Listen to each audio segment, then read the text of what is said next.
El libro de los espíritus. Mundo Espírita, capítulo 8. Emancipación del alma. 1. El sueño y los sueños. Pregunta 400. ¿El espíritu encarnado permanece de buena gana en su envoltura corporal? Respuesta. Es como si preguntaras si al preso le agrada estar en la cárcel. El espíritu encarnado aspira sin tregua a liberarse, y cuanto más grosera es la envoltura, tanto más desea deshacerse de ella. Pregunta 401. ¿Durante el sueño descansa el alma tanto como el cuerpo? Respuesta. No. El espíritu nunca está inactivo. En el transcurso del sueño, los vínculos que le unen al cuerpo se relajan, y no teniendo el cuerpo ya necesidad de él, el espíritu recorre el espacio y entra en relación más directa con los otros espíritus. Pregunta 402. ¿Cómo podemos evaluar la libertad del espíritu durante el sueño? Respuesta. Por los sueños.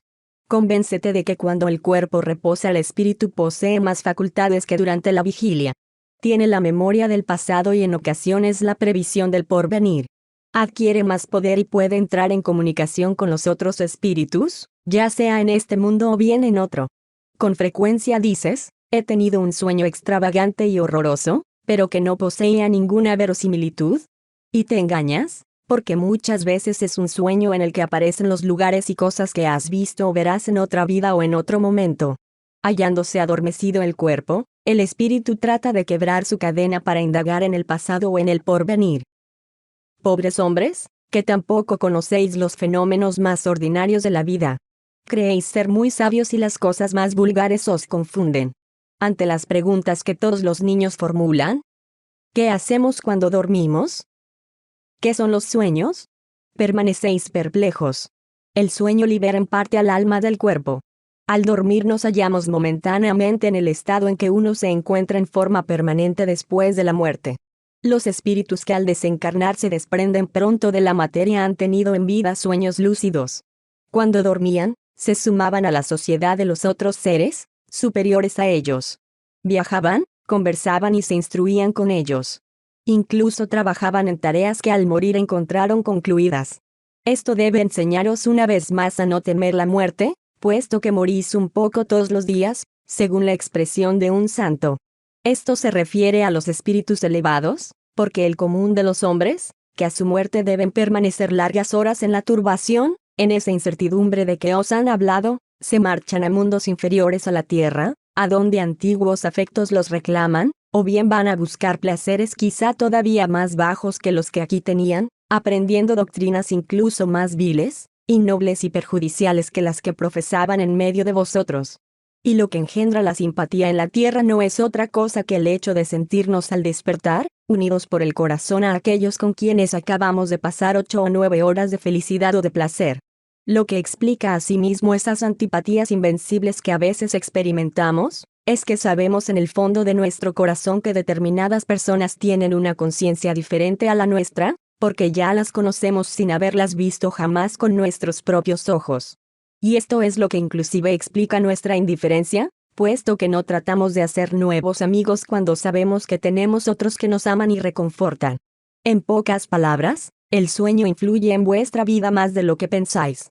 Por efecto del sueño los espíritus encarnados están siempre en relación con el mundo de los espíritus, y es esto lo que hace que los espíritus superiores consientan, sin demasiada repulsa, en encarnar entre vosotros.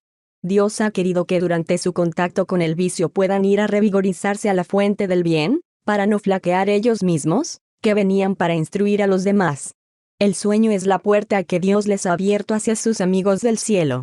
Constituye la recreación después del trabajo, mientras esperan la gran liberación, la liberación postrera que debe devolverlos a su verdadero medio. El sueño es el recuerdo de lo que vuestro espíritu vio mientras dormíais. Pero notad que no en todos los casos soñáis, porque no os acordáis siempre de lo que habéis visto, o de todo lo que visteis. El recuerdo no os muestra al alma en todo su desarrollo. A menudo solo recordáis la turbación que acompaña a vuestra partida o reingreso, a lo que se agrega la memoria de lo que habéis hecho o de lo que os preocupa en estado de vigilia. A no ser por esto, ¿cómo explicaríais esos sueños absurdos, que tanto los más sabios como los más simples suelen tener? Los malos espíritus se sirven también de los sueños para atormentar a las almas débiles y pusilánimes. Por lo demás veréis, dentro de poco surgir otra clase de sueños. Es tan antigua como la de que vosotros conocéis, pero lo ignoráis. El sueño de Juana, el de Jacob, el de los profetas judíos y de algunos adivinos hindúes, ese sueño es el recuerdo del alma desprendida por completo del cuerpo, el recuerdo de esa segunda vida de que os hablaba yo hace poco. Poned mucha atención para distinguir esas dos especies de sueños entre aquellos que recordáis. De no hacerlo, incurriríais en contradicciones y errores que resultarían funestos para vuestra fe. Comentario de Allan Kardec. Los sueños son el producto de la emancipación del alma, que se torna más independiente debido a la suspensión de la vida activa y de relación. De ahí una especie de clarividencia indefinida que se extiende hasta los lugares más distantes o que nunca se vieron, y a veces inclusive a otros mundos. De ahí también el recuerdo que vuelve a traer a la memoria los acontecimientos verificados en la vida actual o en las anteriores. Lo extraño de las imágenes de lo que acontece o aconteció en mundos desconocidos, entremezcladas con cosas del mundo presente, integran esos conjuntos extravagantes y confusos que parecieran no tener sentido ni relación. La incoherencia de los sueños se explican por las lagunas que produce el recuerdo incompleto de aquello que se nos apareció en el transcurso del sueño. Tal como un relato al que se hubiera quitado al azar frases o trozos de ellas, al reunir los fragmentos restantes perderían todo razonable significado. Pregunta 403. ¿Por qué no recordamos siempre los sueños? Respuesta. En lo que tú llamas el dormir hay solo el descanso del cuerpo, por cuanto el espíritu está siempre en movimiento. En el transcurso del sueño recobra parte de su libertad y alterna con aquellos a quienes ama, ya sea en este mundo o bien en otros. Pero como el cuerpo es una materia pesada y grosera, conserva con dificultad las impresiones que han recibido del espíritu, porque el espíritu no las percibió por intermedio de los órganos corporales. Pregunta 404. ¿Qué pensar del significado que a los sueños se atribuye? Respuesta. Los sueños no son en modo alguno verdaderos, como lo entienden los decidores de la buena ventura, porque es absurdo creer que soñar con tal cosa anuncia que ocurrirá tal otra. Son verdaderos, en el sentido de que presentan imágenes reales para el espíritu, pero que a menudo no tienen relación con lo que sucede en la vida corporal. Con frecuencia también, conforme hemos dicho ya, el sueño es un recuerdo. Y por último, puede ser en ocasiones un presentimiento del porvenir, si Dios lo permite, o la visión de lo que está aconteciendo en ese instante en otro lugar, a donde el alma se traslada. ¿No tenéis numerosos ejemplos de personas que se aparecen en sueños y advierten a sus parientes o amigos de lo que les sucede? ¿Qué son esas apariciones, sino el alma o espíritu de tales personas que acuden a comunicarse con el vuestro? Cuando adquirís la certidumbre de que lo que habéis visto ha tenido lugar en la realidad. ¿No es esta una prueba de que la imaginación no ha intervenido en nada en el fenómeno, sobre todo si eso no estaba en modo alguno en vuestra mente durante el estado de vigilia? Pregunta 405. Muchas veces vemos en sueños cosas que parecen presentimientos y que después no se cumplen. ¿A qué se debe esto? Respuesta. Pueden cumplirse para el espíritu, si no es para el cuerpo, vale decir que el espíritu ve la cosa que desea porque va en su búsqueda. No hay que olvidar que durante el sueño el alma se halla siempre más o menos bajo la influencia de la materia y que en consecuencia, no se libera nunca por entero de las ideas terrenales. De lo que resulta que las preocupaciones de la vigilia pueden otorgar a aquello que se ve, la apariencia de lo que se desea o de lo que se teme, es ese en verdad, lo que se puede denominar un efecto de la imaginación. Cuando nos hallamos muy preocupados por una idea, relacionamos con ella todo lo que estamos viendo. Pregunta 406. Si vemos en sueños a personas vivientes, a las que conocemos muy bien, realizando actos en los que no piensan ellas en manera alguna, ¿es ese un efecto de pura imaginación? Respuesta. ¿En los que no piensan ellas en manera alguna? ¿Qué sabes tú? Sus espíritus pueden venir a visitar al tuyo, como el tuyo puede visitar al de ellas, y tú no conoces siempre en qué están pensando. Además, frecuentemente también aplicáis a personas que conocéis, y esto según vuestros propios deseos, lo que ha sucedido o sucede en otras existencias. Pregunta 407. ¿El sueño completo es necesario para la emancipación del espíritu? Respuesta. No. El espíritu recupera su libertad cuando los sentidos se adormecen. Aprovecha, para emanciparse, todos los instantes de respiro que el cuerpo le concede. Tan pronto como hay postración de las energías vitales, el espíritu se desprende, y cuanto más débil es el cuerpo, tanto más libre se halla el espíritu. Así pues, la somnolencia, o un simple aletargamiento de los sentidos, presenta en muchos casos las mismas imágenes que el sueño. Pregunta 408. En ocasiones nos parece escuchar en nuestro fuero interno palabras pronunciadas con claridad y que no tienen relación alguna con lo que nos preocupa. ¿A qué se debe esto? Respuesta. En efecto, y hasta frases enteras, sobre todo cuando los sentidos comienzan a aletargarse. A veces es un eco débil procedente de un espíritu que quiere comunicarse contigo. Pregunta 409. A menudo, en un estado que no llega a ser aún el de somnolencia, cuando permanecemos con los ojos cerrados vemos imágenes netas, figuras cuyos más pequeños detalles captamos. ¿Es efecto de una visión, o simplemente producto de la imaginación? Respuesta. Una vez aletargado el cuerpo, el espíritu intenta romper su cadena. Se traslada y ve. Si se estuviera dormido por completo, sería entonces un sueño. Pregunta 410. En ocasiones tenemos durante el sueño o el adormecimiento, ideas que parecen muy buenas, y que a pesar de los esfuerzos que hacemos para recordarlas, se borran de nuestra memoria. ¿De dónde provienen tales ideas? Respuesta. Son el resultado de la libertad del espíritu, que se emancipa y disfruta de más facultades en ese momento. Suelen ser casi siempre consejos que dan otros espíritus. Pregunta 410a. ¿De qué sirven esas ideas y consejos, puesto que perdemos su recuerdo y no podemos por tanto aprovecharlos? Respuesta. Tales ideas pertenecen a veces más al mundo de los espíritus que al corporal.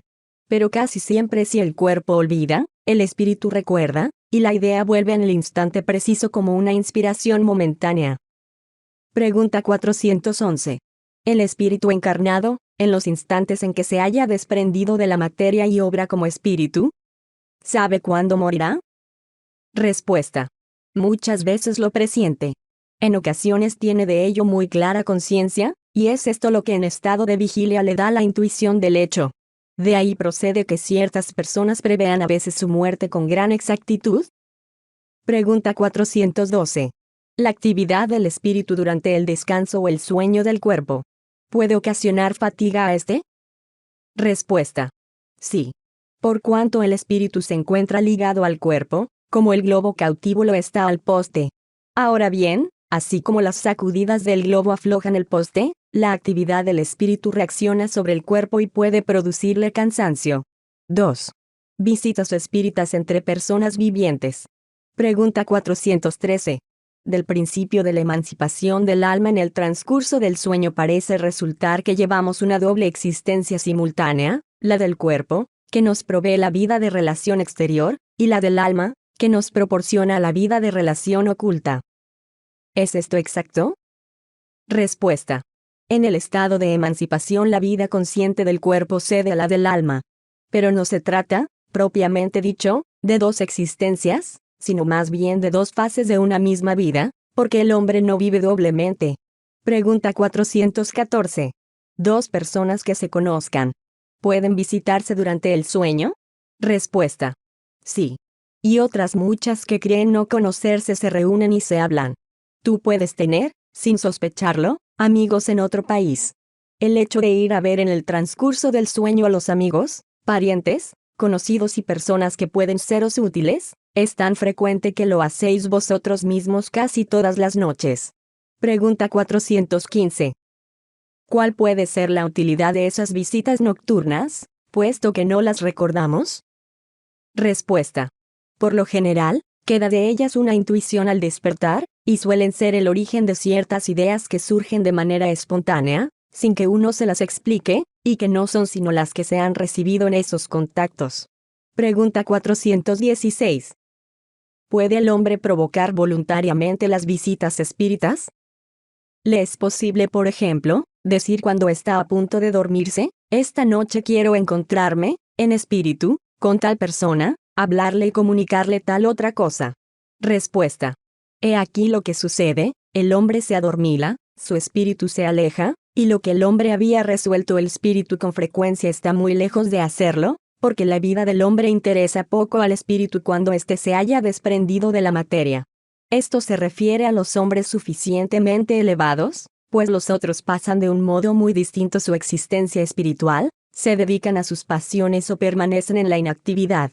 Puede acontecer que según cuál sea el motivo que lo mueva, el espíritu vaya a visitar a las personas que desea ver, pero aunque tenga voluntad de hacer algo cuando se encuentra despierto, no hay razón para que después lo haga. Pregunta 417. ¿Cierto número de espíritus encarnados pueden reunirse en asamblea? Respuesta. A no dudarlo. Los lazos de amistad, antiguos o recientes, suelen congregar de esta manera a diversos espíritus, dichosos de hallarse juntos. Comentario de Allan Kardec. La palabra antiguos ha de entenderse como refiriéndose a los vínculos de amistad contraídos en existencias anteriores. Al despertar, tenemos una intuición de las ideas que hemos obtenido en esos coloquios ocultos, pero cuyo origen ignoramos. Pregunta 418. Una persona que creyera muerto a uno de sus amigos, cuando en realidad éste se hallara con vida, ¿podría encontrarse con él en espíritu y comprobar así que estaba vivo? Y en tal caso, ¿puede tener esa persona la intuición del hecho, al despertar? Respuesta. Como espíritu podrá, por cierto, verle y conocer su suerte. Si el creer muerto a su amigo no le es impuesto como prueba, dicha persona tendrá un presentimiento de que el amigo está vivo, así como puede tener el presentimiento de su muerte. 3. Transmisión oculta del pensamiento. Pregunta 419. ¿A qué se debe que una misma idea, la de un descubrimiento por ejemplo, se produzca en varios puntos a la vez? Respuesta. Ya hemos dicho que en el transcurso del sueño los espíritus se comunican mutuamente. Pues bien, cuando el cuerpo despierta, el espíritu se acuerda de lo que ha aprendido, y el hombre cree haberlo inventado. De esta manera, muchos pueden descubrir lo mismo a la vez. Cuando manifestáis que una idea está en el aire, es una figura más exacta de lo que creéis. Cada cual contribuye a difundirla, sin sospecharlo. Comentario de Allan Kardec. De este modo nuestro espíritu revela muchas veces a otros espíritus, y sin que nosotros lo sepamos, lo que era objeto de nuestras preocupaciones durante la vigilia. Pregunta 420. ¿Pueden los espíritus comunicarse si el cuerpo está del todo despierto? Respuesta. El espíritu no se halla encerrado en el cuerpo como en una caja. Irradia a su alrededor. De ahí que le sea posible comunicarse con otros espíritus incluso en estado de vigilia, aun cuando haga esto más difícilmente. Pregunta 421. ¿A qué se debe que con frecuencia dos personas completamente despiertas tengan al mismo tiempo la misma idea? Respuesta. Se trata de dos espíritus simpáticos que se comunican y ven recíprocamente su pensamiento, aun cuando el cuerpo no duerma. Comentario de Allan Kardec. Hay entre los espíritus que se encuentran, una comunicación de pensamientos que hace que dos personas se vean y se comprendan sin necesidad de los signos exteriores del lenguaje. Se pudiera afirmar que hablan el lenguaje de los espíritus. 4. Letargia, catalepsia, muerte aparente. Pregunta 422. Los letárgicos y catalépticos por lo general ven y escuchan lo que sucede alrededor de ellos pero no pueden manifestarlo. ¿Tienen esas percepciones por los órganos corporales, o sea los ojos y los oídos? Respuesta. No. Sino por el espíritu. Este se halla consciente de sí, mas no puede comunicarse. Pregunta 422a. ¿Por qué no le es posible comunicarse? Respuesta. A ello se opone el estado del cuerpo. Ese estado particular de los órganos os proporciona la prueba de que hay en el hombre algo más que el cuerpo. Puesto que éste no funciona ya, pero sí actúa el espíritu. Pregunta 423. Durante la letargia, ¿puede el espíritu desprenderse por completo del cuerpo, de manera de dar a éste todas las apariencias de la muerte, y regresar a él después? Respuesta. En la letargia no está muerto el cuerpo, ya que existen funciones que se siguen cumpliendo. La vitalidad se halla en él en estado latente, igual que en la crisálida, pero no aniquilada. Ahora bien, el espíritu está unido al cuerpo en tanto éste vive. Una vez rotos los vínculos por la muerte real y la disgregación de los órganos, la separación entre ambos es completa y el espíritu no vuelve más. Cuando un hombre que tenía la apariencia de muerte retorna a la vida es porque su muerte no era total. Pregunta 424. ¿Es posible, por medio de cuidados que se dispensen a tiempo, reanudar los lazos prontos a romperse y devolver la vida a un ser que si no se le hubiese socorrido, habría muerto definitivamente? Respuesta. Sí. ¿Qué duda cabe? Y a diario tenéis pruebas de ello. El magnetismo es a menudo, en casos así, un recurso poderoso, porque devuelve al cuerpo el fluido vital de que carece y que resultaba insuficiente para mantener en funcionamiento los órganos. Comentario de Allan Kardec. Letargia y catalepsia tienen el mismo principio, consistente en la pérdida momentánea de la sensibilidad y del movimiento por una causa fisiológica todavía no explicada. Difieren en que en la letargia, la suspensión de las energías vitales es de carácter general y da al cuerpo todas las apariencias de la muerte. En la catalepsia, en cambio, está localizada y puede afectar una parte más o menos amplia del organismo, de modo que deja a la inteligencia en libertad para manifestarse, lo que no permite confundirla con la muerte. La letargia es en todos los casos natural. La catalepsia suele ser a veces espontánea, pero puede también provocarse y suprimirse artificialmente por acción magnética. 5. Sonambulismo. Pregunta 425. ¿El sonambulismo natural tiene relación con los sueños? ¿Cómo se puede explicar? Respuesta. Es un estado de independencia del alma más completa que durante el sueño, y en el que sus facultades se encuentran más desarrolladas. El alma posee percepciones que no tienen el transcurso del sueño, el cual constituye un estado de sonambulismo imperfecto. Durante el sonambulismo, el espíritu se halla en total posesión de sí mismo. Por encontrarse los órganos materiales, en cierta manera, en estado cataléptico, no reciben ya las impresiones exteriores.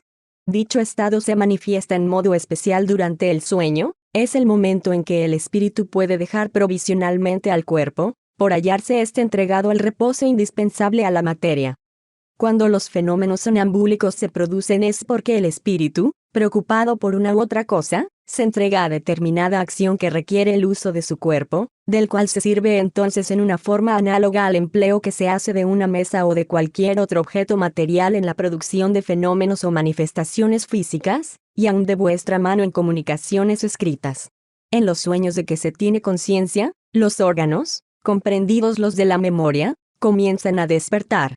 Estos reciben de manera imperfecta las impresiones producidas por los objetos o las causas exteriores y las comunican al espíritu que en reposo él mismo entonces, solo percibe sensaciones confusas y a menudo desilvanadas, sin ninguna razón de ser aparente, mezcladas con vagos recuerdos, ya sea de la actual existencia o de vidas anteriores. Es así fácil comprender por qué los sonámbulos no tienen ningún recuerdo de lo acontecido y por qué aquellos sueños cuya memoria conservamos las más de las veces no poseen sentido alguno. Digo, las más de las veces, porque también sucede que ellos sean la consecuencia de un recuerdo preciso de acontecimientos realizados en una vida anterior, y hasta en ocasiones, una especie de intuición del futuro. Pregunta 426. El sonambulismo denominado magnético ¿tiene relación con el sonambulismo natural? Nota del copista de la obra. El sonambulismo magnético obedece al término que empleó por primera vez el Marqués de Puysegur, 1751 a 1825.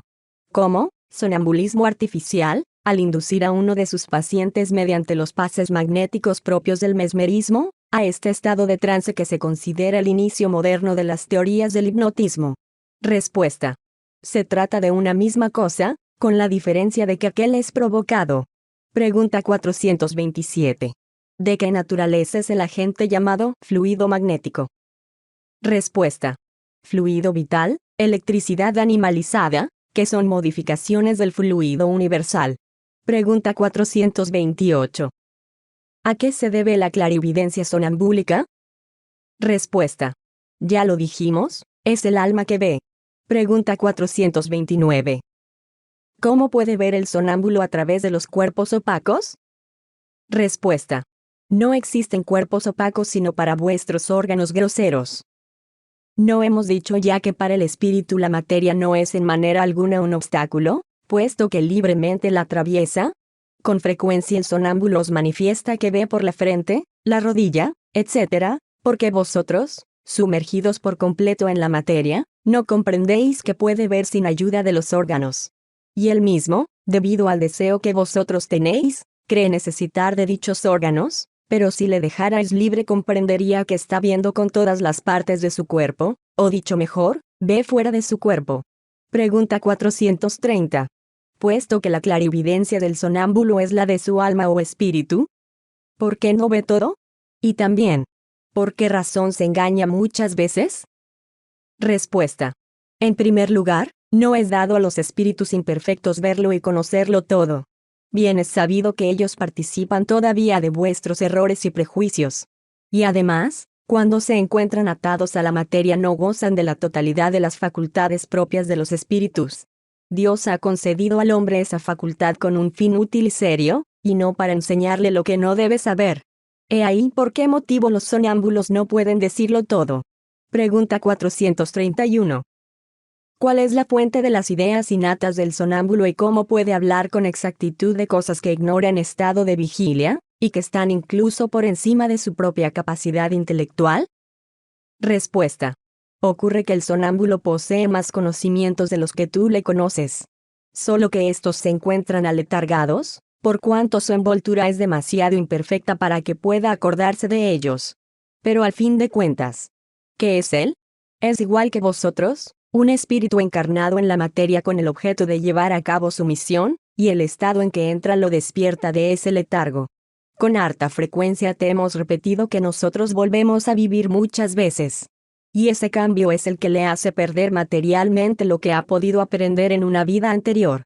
Al ingresar en el estado que tú denominas crisis, él se acuerda, pero no siempre de manera completa.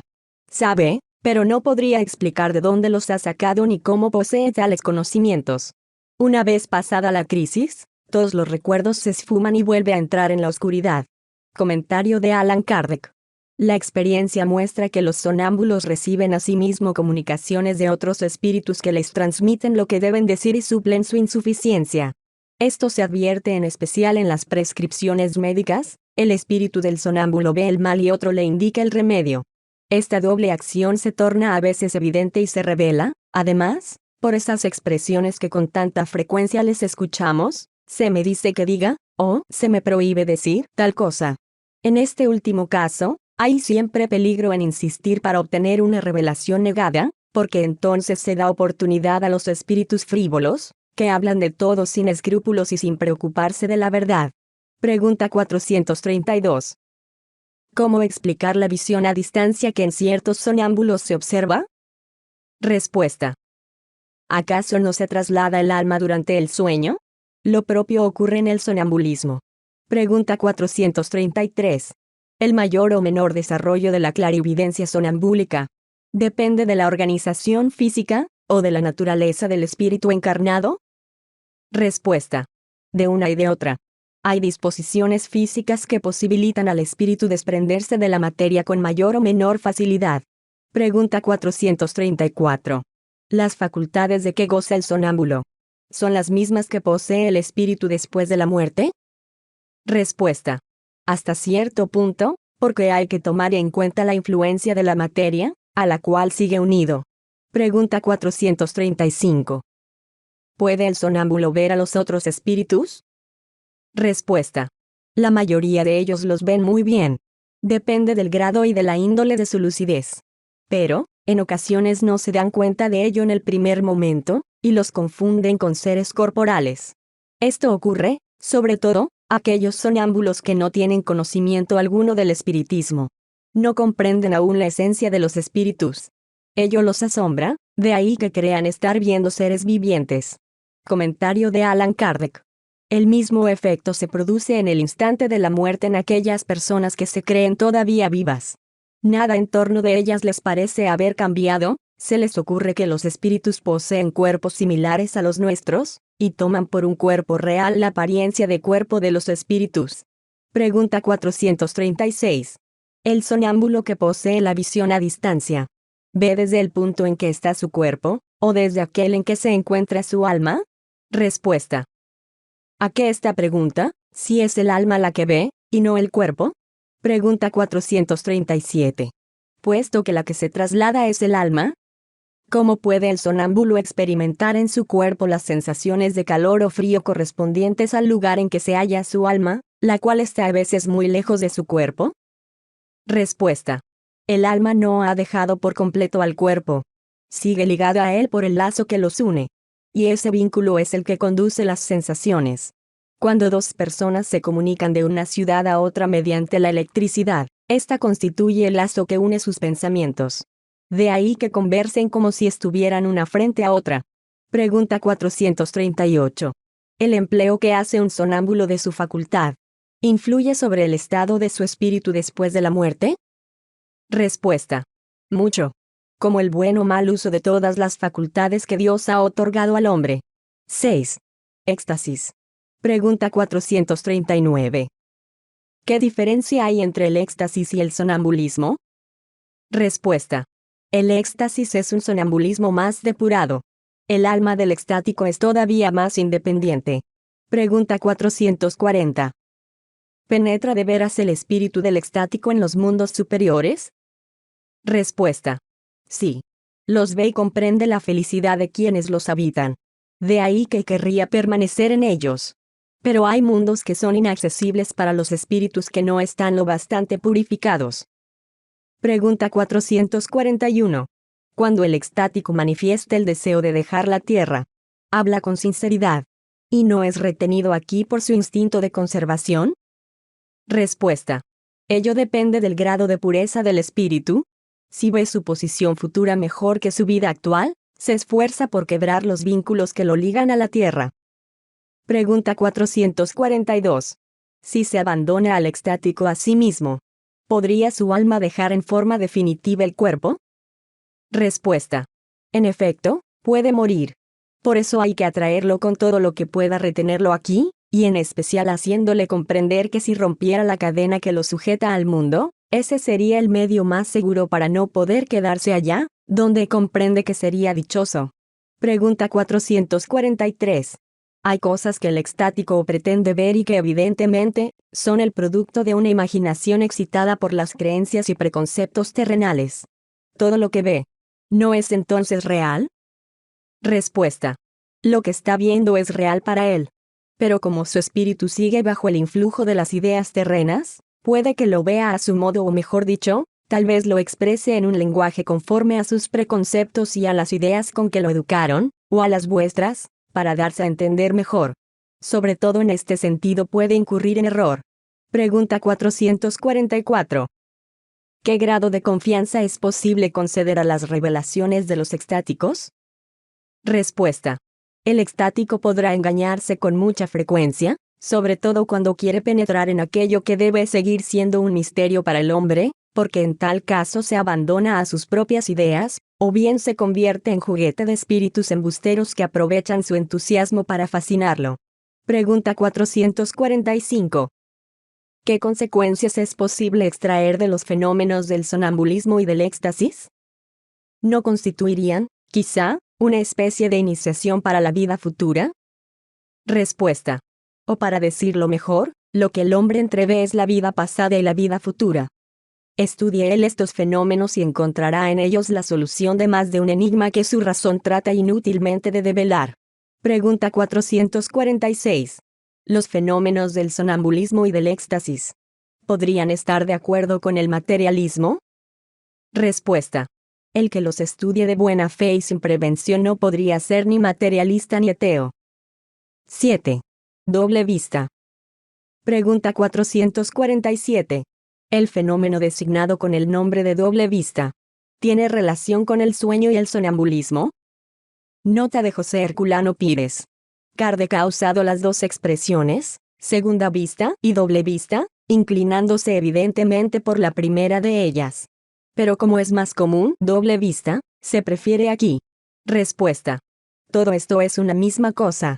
Lo que denominas doble vista es el espíritu en estado de mayor libertad, aunque el cuerpo no esté dormido. La doble vista es la vista del alma. Pregunta 448. ¿Es permanente la doble vista? Respuesta. La facultad, sí. Su ejercicio, no. En los mundos menos materiales que el vuestro, los espíritus se desprenden con mayor facilidad y entran en comunicación recíproca por el solo vehículo del pensamiento, sin excluir el lenguaje articulado.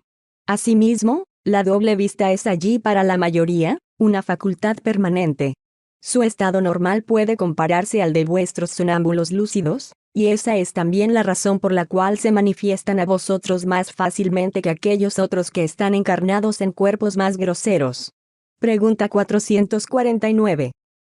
¿Se desarrolla la doble vista de una manera espontánea, o por voluntad del que está dotado de ella? Respuesta. En la mayoría de los casos es espontánea, pero muchas veces también la voluntad desempeña en ella un rol importante. Así toma como ejemplo a esas personas a las que se conoce como pronosticadores de la buena ventura, algunas de las cuales poseen esta facultad, y verás que es la voluntad la que las ayuda a desarrollar esa doble vista, así como la que tú llamas visión. Pregunta 450. ¿La doble vista es susceptible de desarrollarse mediante el ejercicio? Respuesta. Sí. El trabajo trae siempre progreso, y el velo que cubre las cosas se torna menos denso. Pregunta 450. ¿Esa facultad depende de la organización física? Respuesta. Por cierto que la organización física desempeña un papel. Hay organismos que son refractarios a ella. Pregunta 451. ¿A qué se debe que la doble vista parezca ser hereditaria en determinadas familias? Respuesta. Similitud de organización, que se transmite de unos individuos a otros, así como sucede con las demás cualidades físicas. Además, desarrollo de la facultad mediante una especie de educación, que también se transmite de uno a otro. Pregunta 452. ¿Es cierto que determinadas circunstancias desarrollan la doble vista? Respuesta. La enfermedad, la proximidad de un peligro, una gran conmoción, pueden manifestarla. El cuerpo se halla a veces en un estado particular que permite al espíritu ver lo que no podéis percibir con vuestros ojos. Comentario de Allan Kardec. Las épocas de crisis y calamidades, las grandes emociones, en suma todas aquellas causas que sobreexcitan lo moral, provocan en ocasiones el desarrollo de la doble vista. Pareciera como si la providencia cuando nos encontramos frente al peligro nos diera el medio para conjurarlo. Todas las sectas y partidos que han sufrido persecución ofrecen de ello numerosos ejemplos. Pregunta 453. ¿Las personas dotadas de doble vista tienen en todos los casos conciencia de su facultad? Respuesta. No siempre. Es para ellos algo muy natural, y muchos creen que si todo el mundo se observara a sí mismo, cada cual debería descubrirse esa facultad. Pregunta 454. ¿Se podría atribuir a una especie de doble vista la perspicacia de ciertas personas que sin tener nada de extraordinario, juzgan las cosas con mayor precisión que otras? Respuesta.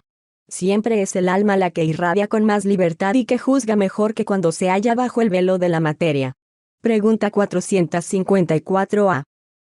¿Puede esa facultad en ciertos casos dar la presencia de las cosas? Respuesta. En efecto. Da también los presentimientos, porque en dicha facultad existen muchos grados, y un mismo individuo podrá poseer todos los grados de ella, o solo algunos. 8. Resumen teórico del sonambulismo, el éxtasis y la doble vista. 455. Los fenómenos del sonambulismo natural se producen en forma espontánea y son independientes de toda causa exterior conocida.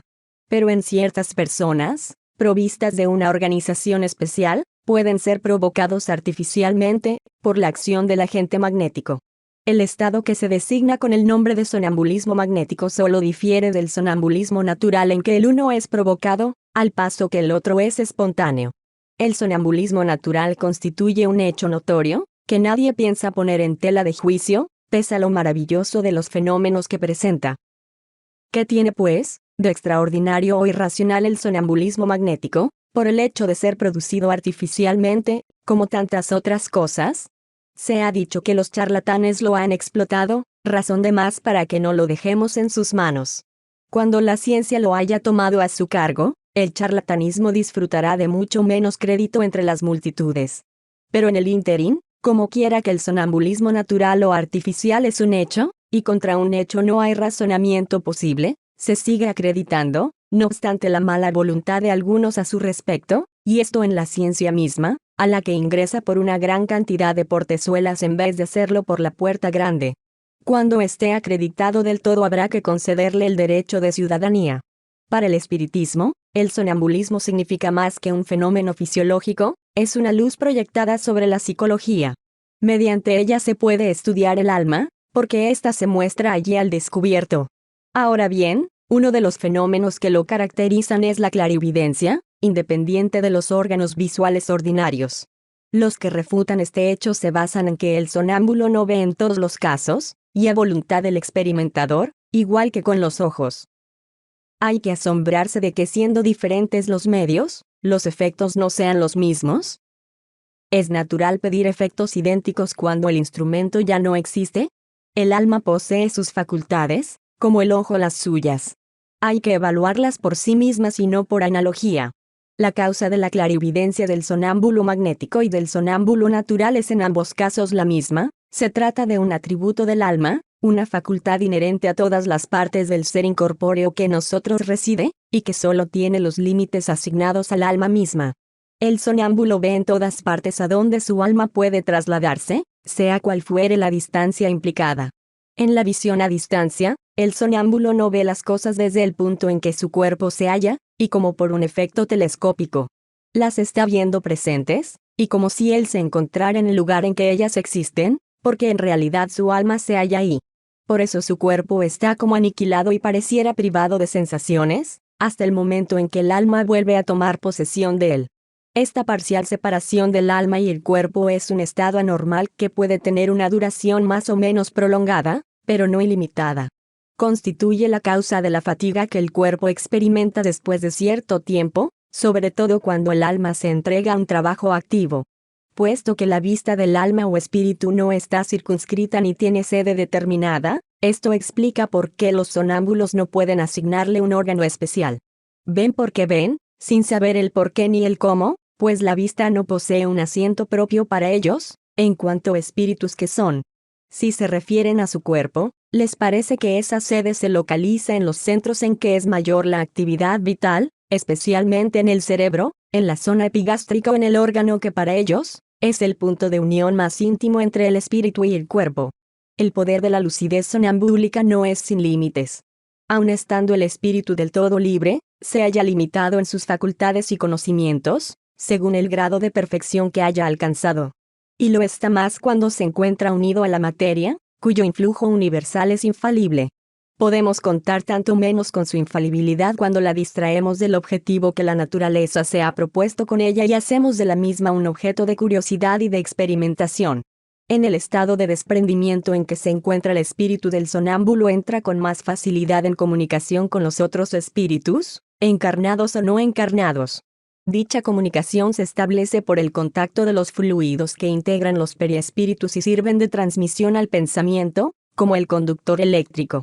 El sonámbulo no necesita que el pensamiento sea articulado por la palabra, lo siente y lo adivina. Es esto lo que lo torna eminentemente impresionable y accesible a las influencias de la atmósfera moral en que se halla. De ahí que una abstracta e ininteligible metafísica para correr en busca de las causas de nuestra existencia moral, Dios pone a diario ante sus ojos y al alcance de su mano los medios más simples y patentes para el estudio de la psicología experimental. El éxtasis es el estado en que la independencia entre el alma y el cuerpo se manifiesta de la manera más perceptible y se torna, en cierto modo, palpable. Durante el sueño y en el sonambulismo el alma erra por los mundos terrenales. En el éxtasis, penetra ella en un mundo incógnito, el de los espíritus etéreos con quienes entra en comunicación, sin que pueda exceder ciertos límites que no le sería posible franquear sin romper del todo los lazos que la unen al cuerpo. Un fulgor resplandeciente, nuevo por completo, la circunda. Armonías desconocidas en la tierra la extasían. Un bienestar indefinible la penetra, goza por anticipado de la beatitud celeste y se puede decir que pone un pie en el umbral de la eternidad. En el estado de éxtasis el aniquilamiento del cuerpo es casi total. Solo le resta, por así decir, la vida orgánica, y se siente que el alma no está ligada a él más que por un hilo, que un esfuerzo adicional quebraría sin remedio. En ese estado, Todo pensamiento terreno desaparece, para dar lugar al sentimiento depurado que constituye la esencia misma de nuestro ser inmaterial. Todo él entregado a tan sublime contemplación, el extático solo considera la vida como una momentánea detención en el camino. Para él, bienes y males, alegrías groseras y miserias de este mundo no son sino fútiles incidentes de un viaje del cual se siente dichoso de alcanzar el fin. Sucede con los extáticos lo que con los sonámbulos, su lucidez puede ser más o menos perfecta, y su propio espíritu, según sea su grado de elevación mayor o menor, es asimismo más o menos apto para conocer y comprender las cosas. En ocasiones hay en ellos más exaltación que verdadera lucidez, o dicho mejor, esa exaltación perjudica su lucidez. De ahí que sus revelaciones sean a menudo una mezcla de verdades y errores, de sublimidades y absurdos, e incluso ridiculeces. Los espíritus inferiores suelen sacar partido de tal exaltación, que es siempre causa de debilidad cuando no se sabe refrenarla, para dominar al extático, y con este propósito se revisten a sus ojos de apariencias que lo mantienen dentro de sus ideas o prejuicios de la vigilia. Es este un escollo, pero todos los extáticos no son iguales. Toca a nosotros juzgar con frialdad y pesar sus revelaciones en la balanza de la razón. La emancipación del alma se manifiesta a veces en estado de vigilia y produce el fenómeno designado con el nombre de doble vista, que otorga a quienes están dotados de ella, la facultad de ver, escuchar y sentir más allá de los lindes de nuestros sentidos. Perciben las cosas ausentes en todas partes a las que el alma extiende su acción. Podríamos decir que ven por medio de la vista ordinaria y como por una suerte de espejismo. En el instante en que se opera el fenómeno de la doble vista cambia en forma perceptible el estado físico. Los ojos presentan cierta vaguedad, el sonámbulo mira sin ver, toda su fisonomía refleja una especie de exaltación. Se comprueba que los órganos de la visión son ajenos al fenómeno, por cuanto la visión persiste aunque esté en los ojos cerrados. Esta facultad les parece, a los que de ella gozan, tan natural como la de ver. Para ellos es un atributo de su ser, que no consideran excepcional. El olvido sucede casi siempre a esa lucidez transitoria cuyo recuerdo cada vez más nebuloso, concluye por desaparecer como el de un sueño. El poder de la doble vista varía desde la sensación confusa hasta la clara y nítida percepción de las cosas presentes o ausentes. En estado rudimentario, da a ciertas personas tacto, perspicacia, una especie de seguridad en sus actos, que se puede denominar la exactitud de la penetración moral. Cuando está más evolucionada, suscita presentimientos. Y si todavía se desarrolla más, muestra los acontecimientos sucedidos o en vías de ocurrir. El sonambulismo natural y artificial, el éxtasis y la doble vista no son sino variedades o modificaciones de una misma causa. Estos fenómenos, así como los sueños, están en la naturaleza. De ahí que en todo tiempo hayan existido. La historia nos muestra que fueron conocidos, e incluso explotados, desde la más remota antigüedad, y en ellos encontramos explicación para una multitud de hechos que los prejuicios hicieron que se tuvieran por sobrenaturales. Todos estos fenómenos se hallan en la hora actual científicamente demostrados por las experimentaciones parapsicológicas, aun cuando ciertos investigadores pretenden obtener que se adapten al materialismo.